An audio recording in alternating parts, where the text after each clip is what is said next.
Hello, precious one. Welcome to the Seas Experience. Today, I'm going to share with you how I defeated a little warlock as a children's service teacher and also my advice to parents. And I know the Spirit of God will guide us through, and you will be a blessing in the name of Jesus. Now, Psalm 127, verse 3, the Bible says, Lo, children are the heritage of God, and the fruit of the womb is their reward. So, you having a child is a responsibility passed down from God to you. You know, God cares about them so much. And that is why you are capable enough to take very good care of your wards. And I believe that you are doing so.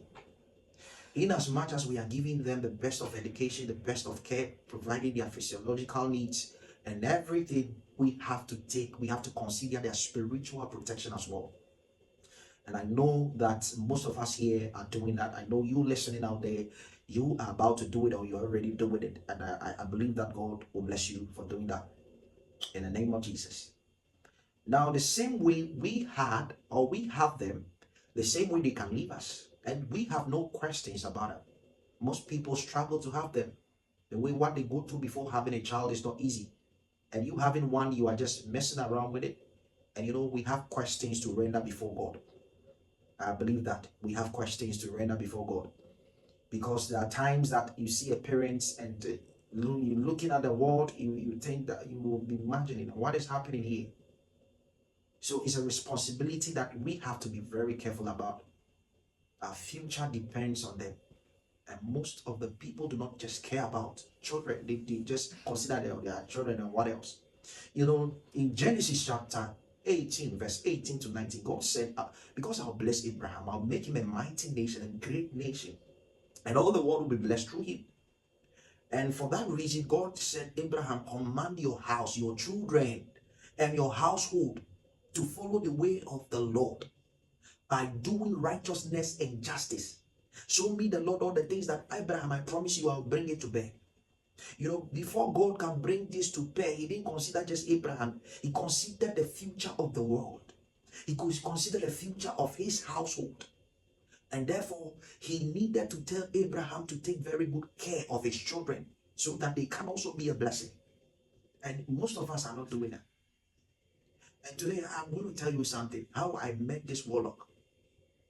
And this is why I'm telling parents to pay very good care about where their children go, what they do, and also build a strong family prayer in their homes. And just teach them the way of the Lord. Start teaching them each and every day, mostly the Christians. Because we can just lose our children anyway, anyhow. And it will be a burden upon all the laborious works, payment of fees, everything that we are doing.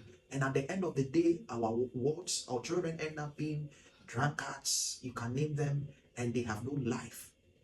They are just messing around in this world, and they live without a trace. Most people, you would have a good child, an intelligent one, but at the end of the day, after going to school, going to places, you just end losing them, not just dying, but then you can't connect with them again. They are different people altogether. And we think, we would ask this question, what happened? Now I'm going to tell you a secret. There was this day I happened to be a Sunday school teacher. People that knows me know about these things. I was a Sunday school teacher at a very tender age, and I've been helping them everywhere I go. So once I was in a mission house, and there was this woman and a male child that came to wait upon the Lord about in the midweek.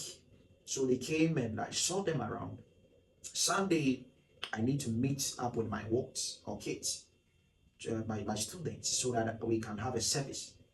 And I'm a type that prays a lot. People who don't know me, who really knows me, they are very close, they know that. I'm a secret type. I pray without people knowing, unless those that are close. So if I come and I just want to prove results. I just don't want to show up. So I just hide places to pray. So one time I came and I started and I sensed a strong bad energy in the room, because the Lord also blessed me with some vision. I sensed a very bad energy, but I didn't know where it was coming from. And I realized I know my children, I know them, my students, I know them. And there was this one that was in an old clothes, and I believe, yes, because not all hands, or not everybody the same. We do not have the same strength as in taking care of our wards.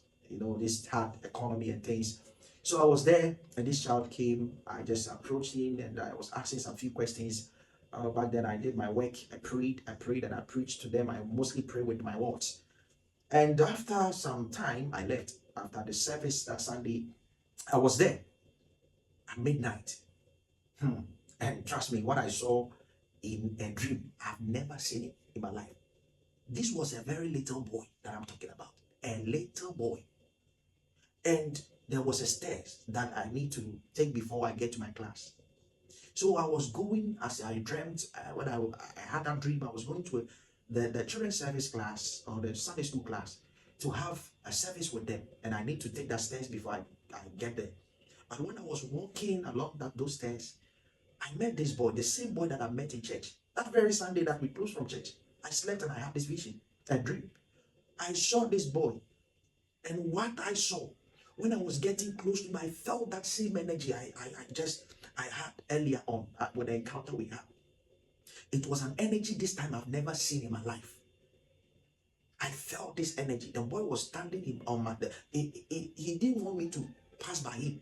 Once I was getting close, the energy was getting stronger, like preventing me from climbing the stairs. And you know what happened was, I've had a lot of encounters. Yes, during the times I was in school, I had an open vision, and there was a sea in my unit. The Lord took me there once I was praying, and I saw a masquerade. This monster, I've never seen one before. He was floating on the sea, and my spirit took me there, right there before him. And immediately, this monster, I asked a question. The Lord, I don't know how I asked. And the monster said, "What do you want here?" And the monster, I don't know that creature. He said, "I'm here to claim lives. About 3 lives in this university that I'm here for." And I don't know what came over me. Then I shouted in the name of Jesus. Immediately, that monster vanished. A lot of encounters. I'm just telling you, I've seen a lot of them. But with this one, this little boy, when I saw this boy, I felt a strong energy. I couldn't pass by, and I didn't know. I'm just thinking that, oh, look at this boy. He just came to the church, and what is he doing here? I was getting close, and I couldn't climb on. And the boy held my hands. I tell you, I felt it even when I woke up. This was an energy from the devil, like from the pit of hell. So strong, I've never felt it before. I'm a person that prays a lot. So when I see one, I know. And when I met this boy, gosh, it was too much. So what I did was, I realized that I'm not meeting with this, not an ordinary boy. There's something with this boy that I have to just, I have to do something about it. Then the unction of God came over me. Then I shouted in the name of Jesus. Immediately the boy vanished. You know the mystery. In that same time I woke up. And when I woke up, I started praying. And the Lord spoke to me, the Spirit of God. He said, "You know what happened?" I was asking questions. "What is this?" He said, "A child, this boy came there. This boy is a strong man that that you've never encountered before, a warlock. He's here to infect the children." Even in church, you listen, in church, he said, "Is he here to infect the children?" So imagine taking your child to a church, and at the end of the day, you end up losing your child. Not as in physical death, but then you lose contact with your boy, your girl. And you don't know who you are dealing with anymore. You don't know the child you are with anymore. They have changed totally their life. You see, they will get to a certain stage when they are growing. You will realize that they are living a kind of lifestyle, and you are losing them. They don't listen to your advice anymore. And that is exactly what Ephesians Paul was trying to tell us: the spirit of stubbornness. So he was there to impact them. So now, what he wanted to do, the Spirit told me he wanted to prevent me from going there. It prevented me from accessing my own people that I've been working with, so that he can do whatever he wants to do. That little boy. And I prayed that night. I prayed and covered my boys and my students the whole night. I prayed and prayed. And the most shocking thing is, the next day, they were not supposed to leave home because I inquired about it. I didn't want anybody to know. And to my shock, I went the next day. It was, I think, the following Sunday, they were there. They were there. The next day, I went there. I went to look for them around in the church because I was close, and I never saw them. I didn't see them. They just went. They just vanished. I didn't see them again. This is how mysterious this is. So you thinking you're taking your child to the church, and listen to what happened. I just kept quiet about this. And I felt like telling people it's a long time ago. And if we are not careful, the enemies are not doing bad stuff in schools. So where people have gathered, there are some people in there that they didn't get access to them. They were there to infect them so that they can lead the way of the devil. So I'm here to tell you that we have to build in as much as we are taking good care of our wards, talking to them, advising them. We have to also master the spiritual aspect of protection. We keep prayer every day. Build a prayer life in your house every day. Build a prayer house, a steady life in your house. Don't allow them to live anyhow. And make sure you check on their friends, who they connect with, even their teachers as well. Because if God didn't reveal this to me, most of the students would have been affected. And only God knows what would have happened by now, or what would happen by now. So it's an advice, and also something that we have to take keen interest in, because they are our future. If Christianity can continue, we need these children. If the future of Ghana can continue, the future of the world can be better than what we've seen before, we need to build and inculcate good habits, prayer life, and spiritual protection as well. Cover them always, and I know that the power of God will be in control. We will not lose them like we are losing them in this age, that whatever they feel they want to do, they do. So I just want to, this is some of the advice I want to give out. So I'm praying. There is a prayer channel that we are coming out with. We are already doing it. If you're interested, you can send us a DM. You can send us your number. We will add you to the group, and I know your life will never be the same. There's a prayer channel that we are praying, and God will be a God, and we are going to be servants, and grace and might and testimonies are going to happen like never before. So if you want to join, you can DM me, or you can also send your number. You can message us with your number, and we will connect with you from there on. So I'm praying for you. I'm praying for your family. I'm praying for your wards. From today, I cover them with the hedge of God's divine favor and protection. I protect them from every evil plans of the enemy to destroy them.